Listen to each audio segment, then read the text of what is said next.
Mas maraming Pilipino pa rin ang nagsasabing hindi dapat bumaba sa pwesto si Pangulong Noynoy Aquino. Pasok po yan sa Ulat ng Bayan survey ng Pulse Asia.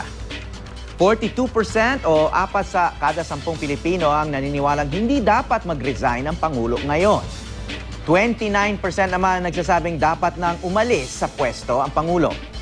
79% ng respondents ang nagsabing hindi sapat ang paliwanag ni Pangulong Aquino, habang 10% naman ang kontento sa sinabi ng Pangulo tungkol sa operasyon sa Mama Sapano.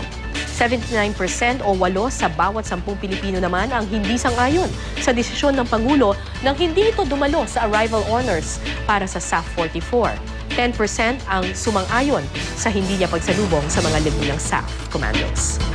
44% naman ang kontra sa pagpasa ng Bangsamoro Basic Law, habang 21% ang pabor na palusutin na ito. Pero mataas pa rin ang bilang ng mga hindi pa makapagdesisyon sa issue. Ang nagsabing survey ay sariling kusa ng Pulse Asia at ginawa noong unang linggo ng Marso sa 1,200 respondents.